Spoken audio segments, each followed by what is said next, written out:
नमस्कार, फिर से आपको चिंतन चैट्स में स्वागत करती हूँ मैं। और आज हमारे साथ एक ऐसे गेस्ट हैं जो हमसे बात कर रहे हैं, जो काफ़ी अनोखे हैं। क्यों? क्योंकि इंडिया में बहुत कम लोग हैं जो रीवाइल्डिंग को जानते हैं। और हमारे साथ है विजय दसवाना जी। और विजय जो काम करते हैं, वो जो डिग्रेडेड लैंड है, जिसको हम बोलते हैं बेकार की ज़मीन ऐसी पड़ी है, उसमें पूरा इकोसिस्टम को पूरा फिर से उसको फ्लरिश कराते हैं। तो रीवाइल्डिंग के बहुत कम लोग हैं हमारे यहाँ, तो इसलिए आज हम बहुत खुशी से स्वागत कर रहे हैं विजय दसमाना जी का। आपका स्वागत है चिंतन चैट्स में। थैंक यू भारती जी। आपका बहुत-बहुत धन्यवाद जो आपने मुझे बुलाया और ऐसे मौके कम मिलते हैं जब रीवाइल्डिंग पे बात हो रही हो। तो तो इस सबसे पहले बात ही कर लेते हैं रीवाइल्डिंग में। जी, अब आप उनमें से बहुत गिने-चुने लोग हैं जो इंडिया में रीवाइल्डिंग प्रोजेक्ट्स करते हैं। तो ये रीवाइल्डिंग है क्या? रीवाइल्डिंग का मतलब है ये बहुत नया शब्द है और इसका मतलब ये है कि हमने पिछले 200 सालों में कोशिश ये की है कि वाइल्ड हमसे दूर हो जाए। जो हमारे कम्युनिटीज़ डेवलप हुई हैं, जो हमारे सेटलमेंट्स बने हैं, जो हमारे सिटीज़ के हम एनविज़न करते हैं, जो कल्पना करते हैं, उन सब में वाइल्ड की कोई गुंजाइश नहीं होनी चाहिए। तो उसमें चाहे खेतों में वाइल्ड है, खेतों में आपके हिरन भी आते हैं, कई साँप आते हैं, नेवले आते हैं, पोर्क्युपाइन्स आते हैं, स्याही आते हैं, शियार आते हैं और कई तरह के और जानवर आते हैं। तो कोशिश ये हुई है कि इनको हम अपने जीवन से दूर कर दें। सो देयर हैज़ इसमें बहुत सारी एकदम एक तरह से एक ट्रेंड चल गया पूरे दुनिया में कि भई इंसान अगर रहेगा वहाँ पे और जानवर नहीं होना चाहिए और जो जानवर हो वो पेट हो हमारा या हमारे इस्तेमाल का हो। तो इसके ये सोच ने हमारे देश में जो ज़मीनें हैं उनको बर्बाद किया है। किस तो तरीके से खेत तो कई तरह से ज़मीनें ख़राब होती हैं। एक तो जैसे कि हम खेती से कई बार ज़मीन ख़राब होती है, लेकिन वो प्राइवेट लैंड होती है, इसलिए किसान उस पे पूरी ऊर्जा डालता है और उसको और उर्वरक डाल के उपयोगी बनाता है। लेकिन माइनिंग से होती है। हमारे देश में कई माइनिंग और पूरी दुनिया भर में माइनिंग बहुत हुई है और माइनिंग के बाद क्या किया जाए उस ज़मीन का? तो वैसे तो हमारे पास रिस्टोरेशन प्लान्स होते हैं, लेकिन वो कभी इम्प्लीमेंट नहीं हो पाते हैं। तो कोशिश ये है कि एक तो ये डिग्रेडेड ज़मीन कुछ ऐसी होगी, कुछ किसी कई वजह से लैंड सलाइन हो गई या उसका उपयोग किसी और कारणों से हुआ हो, जंगल कट गए हों या उसमें से ग्रासलैंड का जो कैरेक्टर है, जैसे हमारे देश में बहुत एक खूबसूरत बात है कि हमारे देश की कल्पना अब सवाना में की जाती है। यानी जैसे अफ्रीका सवाना शब्द जो है वो हम अफ्रीका से जोड़ते हैं। तो अब भारत को के पेनिनसुला को हम सवाना की कैटेगरी दे रहे हैं। मतलब कि इसमें it's a mix of trees, grasses, shrubs और स्पार्स है। तो लार्ज पार्ट जो हमारे देश का पेनिनसुलर जंगल है वो मध्य प्रदेश में हो, चाहे महाराष्ट्र में हो, चाहे गुजरात में हो, चाहे राजस्थान में हो, उसकी कल्पना अब सवाना के रूप में की गई है। और कई साइंटिस्ट हैं जो पिछले लगभग 30 सालों से इसको समझने की कोशिश कर रहे हैं कि हमारे जंगल कैसे थे? हमारा जंगली रहन-सहन था या जीवन था, उनमें वनस्पति क्या थी? किस तरह की थी? तो वो समझ में आ रहा है कि ये एक सवाना है और ओपन नेचुरल इकोसिस्टम मतलब कि स्पार्स कहीं-कहीं पे घने जंगल होंगे, लेकिन कहीं-कहीं पे ग्रासलैंड होगा, कहीं-कहीं पे श्रबलैंड होगा, कहीं-कहीं पे मिक्स होंगे। तो ये कल्पना की जा रही है। तो उन सब पे बहुत पिछले 100-1 साल में बहुत नुकसान हुआ है। आबादी बढ़ी है, अर्बनाइज़ेशन बढ़ा है और खेती बहुत बढ़ी है। तो हम देखेंगे अरावली में 80 से लेकर 2000 तक में 50% अरावली वो है खेती के अंदर आ गई है ये या अर्बनाइज़ेशन के अंदर आ गई है। तो इस तरह के पूरा ट्रेंड देश भर में चला है।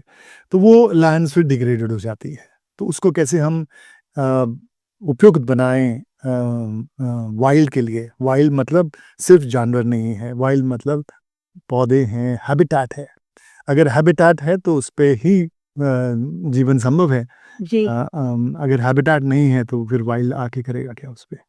तो हुँ। बेसिकली आप हमको ये बता रहे हैं कि रीवाइल्डिंग जो चीज़ है, उसमें आप डिग्रेडेड लैंड को एक तरीके से एक सेकंड लाइफ दे रहे हैं, लेकिन वो सेकंड लाइफ ऐसी है कि जो ओरिजिनल में उस पे था, जो जब हम लोग नहीं थे, जब मैनकाइंड नहीं थी वहाँ पे, जब सोसाइटी नहीं आके वहाँ पे बसी थी, तो ओरिजिनल में वो था, उसका उस पे थोड़ा रिसर्च करके उसी लेवल पे पहुँचाने की कोशिश कर रहे हैं। इसमें मैं ऐड करना चाहूँगा क्योंकि ये वर्तमान में देखा गया है कि हम ये भी कोशिश करते हैं कि इंसान को बाहर कर दें इस पूरे उसमें।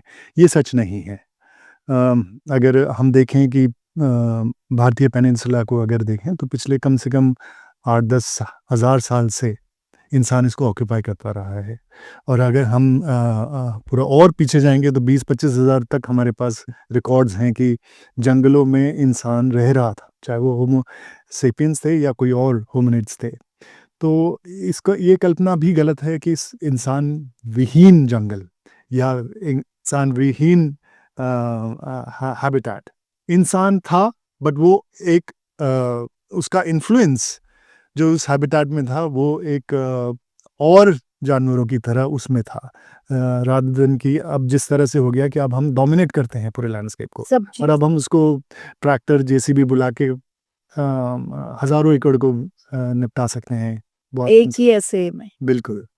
तो मुझे ये समझाइए कि कई बार हम लोगों को भी लगता है कि हमको कुछ ठीक से करना चाहिए, ग्रीनरी बढ़ानी चाहिए, तो एफॉरेस्टेशन करते हैं, हुआ जाता है और फिर ट्री प्लांटिंग करते हैं। तो रीवाइल्डिंग और एफॉरेस्टेशन में क्या फ़र्क है? तो इसमें 3 टर्म्स आते हैं।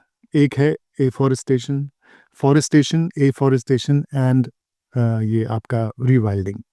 अब एफ़ॉरेस्टेशन मतलब जो ज़मीन पे कभी फ़ॉरेस्ट नहीं था, उस पे आप फ़ॉरेस्ट लगा रहे हैं। अच्छा, और रीफ़ॉरेस्टेशन वो है जब आप फ़ॉरेस्ट था, किसी वजह से वो नुकसान हुआ इस फ़ॉरेस्ट का, उसको आप रीफ़ॉरेस्ट कर रहे हैं।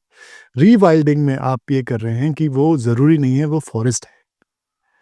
तो उसमें आपका जैसे मैं अभी कुछ देर पहले मैंने बताया कि ओपन नेचुरल इकोसिस्टम, तो हमारे ग्रासलैंड्स बहुत हुआ करते थे। अभी तेंदुए का अभी चीता को इंट्रोड्यूस किया गया। चीता थे हमारे यहाँ, तो चीता ग्रासलैंड्स में थे। हाँ, वो हमारे जंगल पास के नहीं है, ग्रासलैंड्स के हैं। बिल्कुल, तो अब लायंस भी कई जगह पे थे, वो ख़त्म हो गए हैं। ग्रासलैंड्स के हमारे बर्ड्स हैं जो इंडिकेटर स्पीशीज़ हैं, ग्रेट इंडियन बस्टर्ड जो हो गया, गोदावन, वो बड़े ग्रासलैंड्स थे। हम देख रहे हैं महाराष्ट्र में, आंध्रा में, कर्नाटका में, ये सारे थे मध्य प्रदेश में, ये ग्रासलैंड्स अब धीरे-धीरे ख़त्म हो रहे हैं। तो रीवाइल्डिंग का अर्थ है पहले तो समझ बनाना कि क्या था ये? ज़रूरी नहीं है वो फ़ॉरेस्ट था, ज़रूरी नहीं है वो मैंग्रोव्स था, ज़रूरी नहीं है वो और हम तो समंदर में जा ही नहीं रहे हैं, मतलब मेरी तो समझ नहीं है, लेकिन उसकी भी अलग सी साइंस एकदम ग्रासेस होती साइ बिल्कुल, उसकी अलग साइंस है। तो रीवाइल्डिंग में ये कोशिश की जाती है कि हम हिस्टोरिकल रिकॉर्ड समझें कि क्या था ये? और जो वो था वो किसी कारण से था। जो हमारी पिछले आइस एज से जो हम आप देखेंगे लैंडस्केप जिस तरह से शेप किए गए हैं, तो वो कारण हैं जो क्लाइमेटिक कंडीशन है, सॉइल कंडीशंस हैं, रेनफॉल पैटर्न्स हैं, इनकी वजह से वनस्पति एक तरह से होती है, चाहे वो ग्रासलैंड बनती है, चाहे वो वुडलैंड बनती है। तो वो रीवाइल्डिंग में कोशिश होती है ये समझ बनाना और इस समझ को फिर वापस धरातल पे उतारना। रीवाइल्डिंग में प्लांटिंग भी एस्पेक्ट है, अगर वो जंगल है तो ऑफ कोर्स वो रिफॉरेस्टेशन होगा एक तरह का। लेकिन वो उस ध्यान में रख के आप एक रेफरेंस साइट देखते हैं कि जिस ज़मीन को मैं देख रहा हूँ, उस वो ऐसी उसके आस-पास ऐसी कोई ज़मीन जो अछूती हो, जो कम डिस्टर्ब्ड हो, वो हमारा रेफरेंस साइट होता है कि ऐसा होना चाहिए, इसकी कल्पना रेफ़रेंस साइट बहुत ज़रूरी है। बहुत ही ज़्यादा ज़रूरी है रेफरेंस साइट, बिना रेफ़रेंस के हो ही नहीं सकती रीवाइल्डिंग। फिर कल्पना करनी पड़ती है। हाँ, अगर उसमें च गलतियाँ हो उसमें कल गलतियाँ होती हैं, उसमें काफ़ी जानकारी है। हमारे खुशी की बात ये है कि 18वीं शताब्दी, 19वीं शताब्दी, 20वीं शताब्दी में काफ़ी रिकॉर्ड्स लोग गए हैं, जैसे कि बर्ड्स के रिकॉर्ड्स हैं या प्लांट्स के रिकॉर्ड्स हैं, लोगों ने लिखे हैं। तो उस रिकॉर्ड से आप रिक्रिएट कर सकते हैं इकोलॉजी को कि क्या थे। जैसे उदाहरण के तौर पे हम आर.एन. पाकर एक बॉटनिस्ट थे, गुड़गाँव से जाते हैं फरीदाबाद और वो लिखते हैं कि यहाँ पे ढाक के जंगल हैं। फ्लेम ऑफ द फॉरेस्ट के जंगल हाँ, जो अब दिखते ही नहीं। जो अब कम हैं या बहुत ही कम रिस्ट्रिक्टेड हो गए हैं। तो ये आपको इट गिव्स यू फूड ना, कि आप इस पे कल्पना कर सकें कि क्या रहा होगा, कैसे रहा होगा। तो ऐसे रिकॉर्ड्स हैं कि उससे पता चलता है वनस्पति का कॉम्पोजिशन क्या था, हैबिटेट किस तरह का था। अमेजिंग।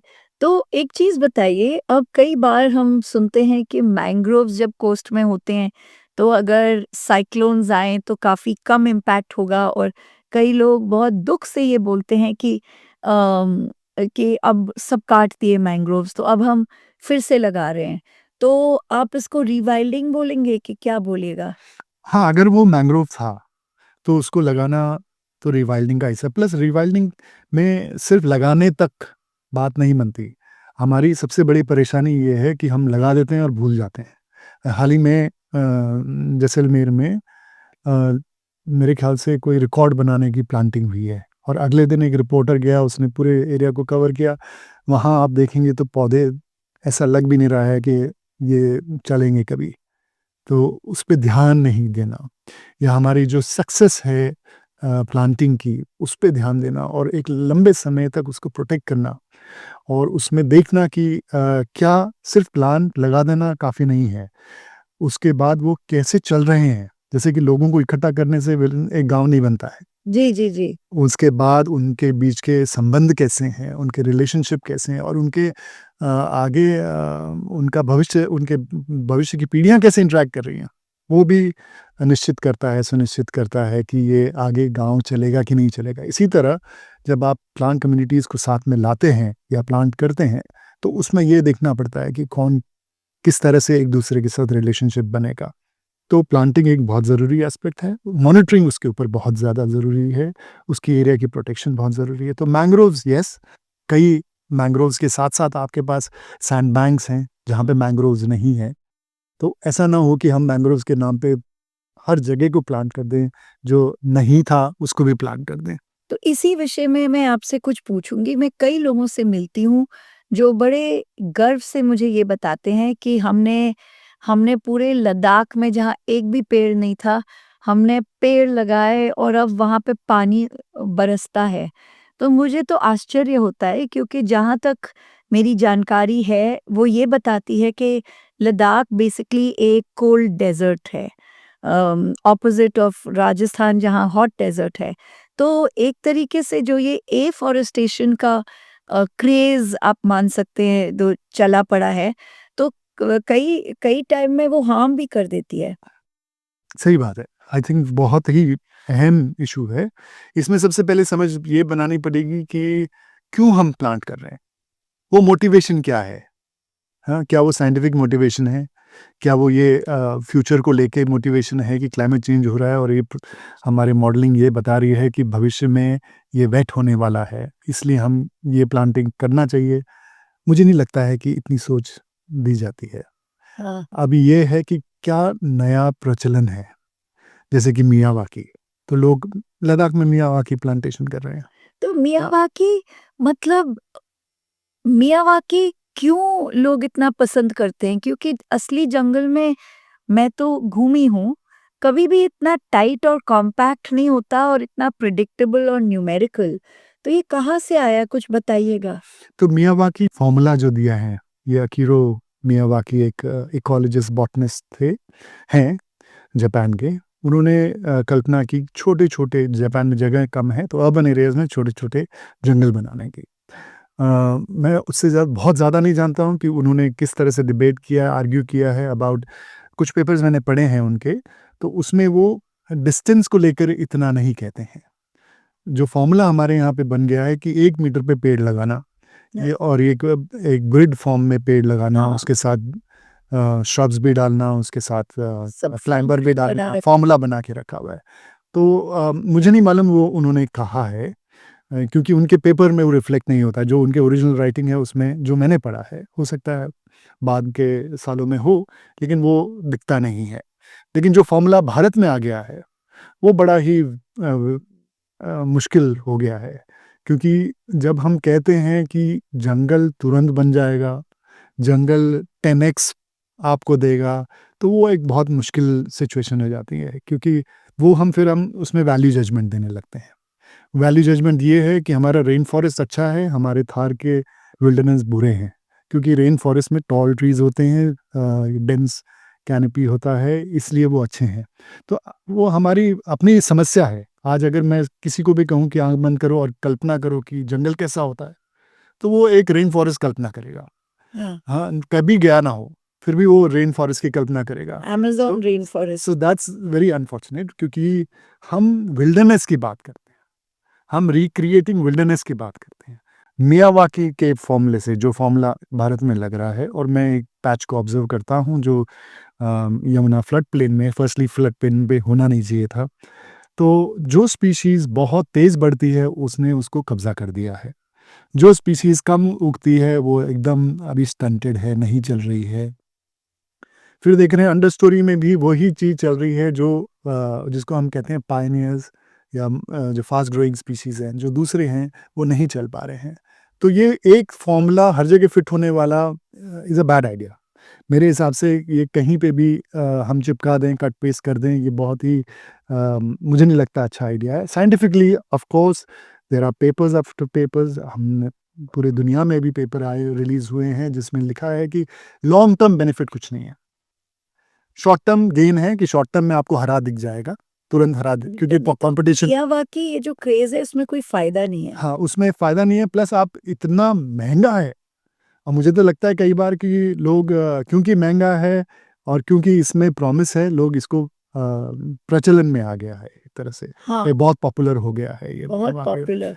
हाँ, तो ये प्रॉमिस जब जब हम किसी को प्रॉमिस दे देते हैं कि ये 10x होने वाला है, 10x कार्बन करेगा, 10x ग्रोथ हो जाएगी, तो हाँ, कोई बड़े से बड़ा उसमें पिघल जाता है, वो बोलता है अब क्या करें, ये तो है। मैंने फॉरेस्टर से बात की है, सब उसको पीछे-पीछे वो दुखी होते हैं कि यार करना पड़ता है। अब ये डिक्टेट आ गया है एक तरह से कि हम कर रहे हैं। हाँ, लेकिन they know that this is not right, because our densities, our forests are open forests, except for the rain forest that you find, है ना? जो कुछ मॉइस्ट एवरग्रीन फॉरेस्ट हैं उनको छोड़ के हम, और कुछ डेंस होंगे लेकिन इतने डेंस नहीं हैं। 1 सही मीटर वाली डेंसिटी तो हाँ, कहीं नहीं मिलती है भारत में। बिल्कुल।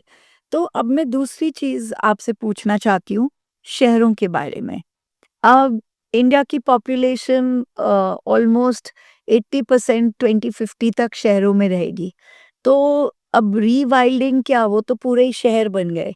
तो क्या रीवाइल्डिंग का कोई गुंजाइश है?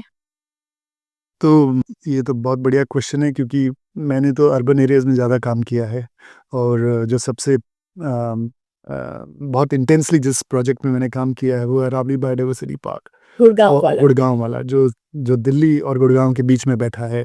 380 एकड़ ज़मीन जो माइनिंग होती थी जिस पे, और स्टोन क्रशिंग होती थी, 8 क्रशर्स थे जिस पे, और मैं तो कल्पना भी नहीं कर सकता हूँ कि क्या रहा होगा 90 के दशक में जब वो ये सब चल रहा होगा उधर। और तो मेट्रो द्रोणाचार्य मेट्रो के बगल में है। एकदम है ना? द्रोणाचार्य के बगल में, तो देयर इज़ ह्यूज पॉसिबिलिटी, बहुत पॉसिबिलिटी है कि अर्बन एरियाज़ में रिवाइल्डिंग की। एक तो हमारी न चाहते हुए भी वाइल्ड लाइफ है। तो अगर आप पॉश एरियाज़ भी ले लेंगे तो आपको वाइल्ड लाइफ दिखेगी, फ्रॉम मॉन्गूस आपको दिख जाएंगे, स्नेक्स आपको दिख जाएंगे, सिविट्स आपको दिख जाएंगे, यू नो। तो एंड इफ़ यू आर थोड़े से पास हैं तो आपको पॉर्क्यूपाइन्स दिख जाएंगे, जैकॉल्स दिख जाएंगे, बर्ड्स दिख जाएंगे, कई प्रकार के बर्ड्स, एंड लॉट्स ऑफ जो छोटे तरह के इंसेक्ट्स, बटरफ्लाइज, ये आपको दिख जाएंगे। सब हाँ, तो जब ये सब है तो क्यों ना एम्ब्रेस किया जाए इसको, क्यों ना इसको एक गले ही लगाया जाए। बिल्कुल, और शहरों की कल्पना हम नए तरीके से क्यों ना करें, क्योंकि और बहुत अच्छी बात है, अब there is a growing awareness, ज़्यादा से ज़्यादा लोग, अब बच्चे बहुत इंटरेस्टेड हैं वाइल्ड में, और वो टाइगर और एलिफेंट वाइल्ड में इंटरेस्टेड भी है, लेकिन वो बटरफ्लाइज में हैं, मशरूम्स में हैं, वो आपके रेप्टाइल्स में हैं, वो आपके सिकाडाज में हैं। तो बहुत ये शहरों में एक जन चेतना जैसी आ रही है, एक एक रेनेसां है, I think, wanting to connect to the wild. हाँ, रीअवेकनिंग है to connect to the wild. तो सिटीज़ में कहाँ है ये चांसेस? आप दिल्ली को ही ले लीजिए, बॉम्बे को ले लीजिए, आप भोपाल को दे लीजिए जहाँ काफ़ी ग्रीन जगह है, गुड़गाँव, तो कहाँ है ये अपॉर्च्युनिटीज़? मैं एक एनेक्डोट दूँगा। कि अभी मेरे एक मित्र हैं राजेश, उनसे हम बटरफ्लाई पे बात करते हैं। तो हमने लास्ट अगस्त में उनका एक माइग्रेशन देखा, एक पैटर्न देखा। तो पूरे जगह-जगह से हम फ़ोन करके दोस्तों से कि क्या हो रहा है इन माइग्रेशन। तो उनका कहना था कि पूरे शहर में 3 मंजिला बिल्डिंगों को पार करके ये बटरफ्लाइज़ क्रॉस कर रही हैं। सच्ची में? हमें इतनी खूबसूरत बात, ये देखिए इतने इतना छोटा-सा क्रीचर इतना ऊँचा जाके जाके क्या और कर रहे हैं रात क्रॉस कर, को जब हमको दिखती नहीं है? हाँ, रात में, दिन में कर रहे हैं, ऐसे वेव की तरह नहीं दिख रहे हैं। कुछ जगह वेव्स भी थे, जैसे हमारे अरावली नगर वन में, अरावली बायोडायवर्सिटी पार्क में एक तरह का लहर लहर लहर थी, लेकिन शहरों के अंदर भी उनका उनका उनकी नोटिस करना लहरें था। होती हैं, हम नहीं बिल देखते हम हैं। नहीं देखते, हमें वो ट्रेनिंग नहीं होती है कि हम देख पाएँ उसको, इतनी फुर्सत ही नहीं है कि हम उनको देख सकें। तो शहर में ऑलरेडी वाइल्ड लाइफ है, और अभी कुछ मित्र हैं जो कर रहे हैं, बर्ड एटलस कर रहे हैं, क्योंकि जी, हमें मालूम है दिल्ली का जो शहर है, इसी में इतनी ज़्यादा डाइवर्सिटी है बर्ड्स की, बिल्कुल। माइग्रेंट है, लोकल है, रेजिडेंट हैं, तो शहर में है। तो बस स- उसको एक उसको तरीके हमको से कैप्चर एम्ब्रेस करना है, उसको हमको ये इकोसिस्टम ठीक करना है। हाँ, उसको हमको एक, जैसे प्लानिंग में हम क्या करते हैं, प्लानिंग में हम करते हैं कि यहाँ पे रोड नेटवर्क है, या रेजिडेंशियल एरिया है, या हमारा कमर्शियल एरियाज़ है, यहाँ पे व्हाटएवर पावर प्लांट्स है, ये सारी एकदम मास्टर प्लानिंग करते हैं हम। वो लेयर्स में करते हैं। एक लेयर हमें वाइल्ड की देनी पड़ेगी कि कैसे ये वाइल्ड मूव करता है। क्या हम इनके लिए, चाहे वो रोड के मीडियंस हैं, चाहे वो रोड के एजेस हैं, क्या वो फुटपाथ्स हैं, क्या वो हमारे कम्युनिटी रोड गार्डन्स हैं। के एजेस में हम लोग ठीक प्लांटेशन करें तब भी वो रीवाइल्डिंग तो कभी नहीं हो नहीं, सकती। रीवाइल्डिंग नहीं होगी, लेकिन लार्ज स्केल में आप देखेंगे तो आप तो बहुत बड़ा चैनल बना रहे हैं। कंट्रीब्यूट कर रहे होंगे, क्योंकि कॉरिडोर्स की बहुत ज़रूरत है। जैसे कि आपने रिसेंटली सुना होगा कि भाई वाइल्ड लाइफ आइलैंड्स में नहीं रह सकती। बिल्कुल, जब भी मैं ये सोचती हूँ कि जो ये हाईवेज़ आ रहे हैं, हमारे लाइफ आराम के बना रहे हैं, लेकिन हाईवेज़ के बीच में बहुत जगह है जहाँ प्लांटेशन होती। तो क्यों नहीं वो प्लांटेशन ऐसे हो कि एक कॉरिडोर बन जाए, ना कि सिर्फ़ कनेर या बोगनविला जो सुंदर लगता है लेकिन शायद इकोलॉजिकली थोड़ा मतलब मरियल-सा। बिल्कुल, ये बहुत बड़ी अपॉर्च्युनिटी थी जब ये ग्रीन वे बना रहे थे दिल्ली से लेकर बम्बई तक का। मान लीजिए 1500 किलोमीटर, 1500 किलोमीटर में आपका 10 मीटर वाइड, तो आपकी इतनी बड़ी, कई स्क्वायर किलोमीटर्स में आपके पास एरिया था जिसको आप एक तरह से कॉरिडोर बना सकते थे। जैसे कि हाँ, ये जो इंदिरा गांधी कनाल है, ये भी एक कॉरिडोर बना है। इसके माध्यम से अब कई जंगली जानवर from the Shivaliks all the way to Rajasthan they have reached. हाँ, तो इसी प्रकार ये एक अपॉर्चुनिटी थी। तो हमें ये कॉरिडोर्स भी बनाने हैं शहर में, हाँ। और हमें वाइल्ड हैबिटेट्स भी बनाने हैं शहर में। तो क्या हमारे कुछ गार्डन्स ऐसे हो सकते हैं, क्या हम ऐसे प्लान कर सकते हैं जो हैबिटेट बन सकें? क्या हमारे पास वाइल्ड स्पेसेस भी हैं, संजय वन है, असोला है, कुछ सेमी वाइल्ड्स हैं जैसे कि लोधी है, जहापना पार्क है, या ऊपर और रिज है, बिल्कुल, सारे शहरों में हैं, कुछ और डेंस हो गए हैं, तो क्या हम प्लानिंग डिफरेंटली कर सकते हैं? क्योंकि हमारे नए शहर बनते जा रहे हैं। Can we plan for them? कि एक वाइल्ड लाइफ का लेयर दिया जाए, वाइल्ड लाइफ एक का लेयर इकोलॉजी की लेयर दी जाए दी जाए, और वो हैं, और लोकल इकोलॉजी बिल्कुल, और वो कोई शेर के लिए नहीं है, वो हाथी के लिए नहीं है, वो सिर्फ़ इनके लिए नहीं, तितलियों दृष्टिकोण के लिए, तितलियों के लिए, चिड़िया, सांपों के कोई लिए, नेवलों के लिए, ताकि वो वहाँ पोर्क्युपाइन्स रहे के लिए, अपना। बिल्कुल, और क्रॉस कर सकें तो आराम से। आपको सबसे अच्छे दुनिया में ये जो रीवाइल्डिंग के प्रोजेक्ट्स हैं, आपको सबसे बढ़िया कौन से लगते हैं खून? रीवाइल्डिंग के प्रोजेक्ट्स तो मैंने देखे नहीं हैं, लेकिन जो सुना है बहुत सारे प्रोजेक्ट्स अब प्रॉमिसिंग प्रोजेक्ट्स कुछ यूरोप में भी हो रहे हैं, कुछ सदर्न अमेरिका में हो रहे हैं, लेकिन भारत में देखेंगे तो काफ़ी अच्छे इंटरेस्टिंग प्रोजेक्ट्स हो रहे हैं। जैसे कि जैसे कि प्रदीप कृष्ण ने जो रावजोधा पार्क हाँ, किया है, बहुत ही प्यारा है। बहुत एक जो मेहरानगढ़ किले के नीचे हाँ, मैं बहुत अच्छा बनाया है। विलायती कीकर का जंगल था, उसको उन्होंने रिवाइव किया है। ऐसे ही एनसीएफ है, नेचर कंजर्वेशन फाउंडेशन, उनका बहुत सुंदर काम है टी एस्टेट्स में आप अगर नीचे वाल पर रह जाएँगे, बहुत सुंदर, मैं बहुत प्रभावित हुआ उनके काम से भी। क्या उनके क्या ख़ासियत है? उनकी ख़ासियत ये है कि टी एस्टेट में होता है कुछ स्टॉक एरियाज़ छोड़े जाते हैं, जिनमें वो स्पीशीज़ ला रहे हैं जो नेटिव रेन फॉरेस्ट की स्पीशीज़ हैं। ताकि टी जो की क्वालिटी बढ़े। नहीं, वो इन पैचेज़ को वाइल्ड पैचेज़ बना अच्छा, so that becomes a shelter, वो शेल्टर बन जाते हैं। प्लस उनका एक और अप्रोच है कि वो टी के बीच में आम तौर पे वो एक्सोटिक ट्रीज़ लगा रहे थे। पुराना सिस्टम चला आ रहा है तो उसी को रिपीट कर, तो वो प्रपोज़ कर रहे हैं, कुछ एक्सपेरिमेंट कर रहे हैं कि इसमें हम नेटिव स्पीशीज़ ऐड कर सकते हैं क्या? तो काफ़ी जो टी के प्लॉट्स हैं जो यूज़लेस हो गए हैं, उनको वो रिस्टोर कर रहे हैं, रिवाइल्ड कर रहे हैं। तो बहुत बढ़िया काम है। इसी प्रकार कुछ और भी है, दक्षिण भारत में काफ़ी अच्छा काम है। गुरुकुला बॉटेनिकल सैंक्चुरी है, अरुणाचला का एक अच्छा हिल रिस्टोरेशन का काम है। फिर इस तरफ एक बीटीआर में कुछ और लोग काम कर रहे हैं, बांदीपुर टाइगर रिज़र्व में जो लंटाना, एक बहुत बड़ी समस्या है कि हमारे देश में कुछ ऐसे वनस्पति आ गई है जो इन्वेसिव हो गई है। जी, जी। इन्वेसिव कांग्रेस वीड जिसको बोलते हैं पार्थेनियम, पार्थे इन्वेसिव यानी पार्थेनियम, पार्थेनियम हो गया, उसको वाटर हायसिंथ। आमतौर पे कांग्रेस घास भी कहते हैं, बट ये व्हाइट वाटर हाइसिंथ हो गया, फिर लंटाना हो गया जी, जी। या विलायती कीकर हो गया। तो लंटाना हमारे देश में बहुत बड़ी समस्या है, विलायती कीकर के साथ-साथ। लंटाना ने देश के कुछ एक रिसेंटली पेपर में आया है कि 70% हमारे जो नेशनल पार्क्स हैं, उसमें लंटाना एक हैज़ इन्वेडेड। तो इमेजिन बांदीपुर में कुछ जंगल स्केप्स करके को लोग हैं, वो कोशिश कर रहे हैं कि लंटाना रिमूव किया जाए और नेटिव प्लांट्स को वापस लाया जाए, है ना? तो लंटाना क्या करता है कि अगर ग्रासलैंड है तो उसको कवर कर देता है, जैसे कि प्रोसिपिस जूलीफ्लोरा या विलायती कीकर भी करता है। तो देश में भी अच्छा काम हो रहा है। आई थिंक बहुत नेसेंट स्टेज में है, अर्ली स्टेजेस में है।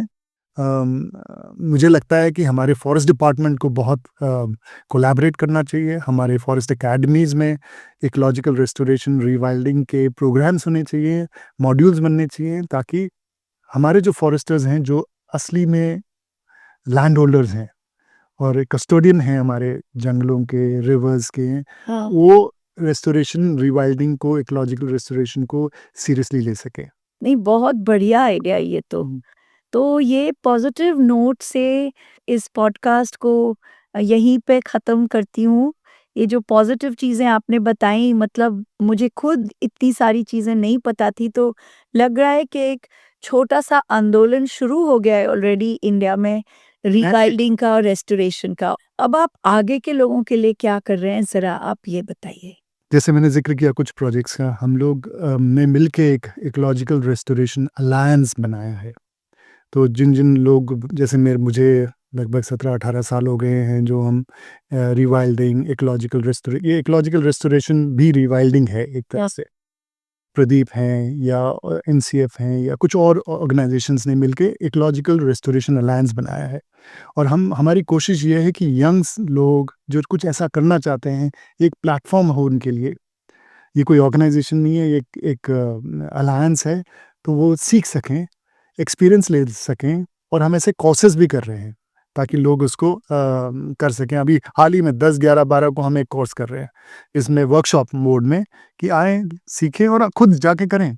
राजयोग। हाँ, बिल्कुल। On that note, thank you so much. Thank you for your time and thank you for your insights and knowledge. Thank you, It Val. was a pleasure talking to you. It was a pleasure talking to you too. Thank you.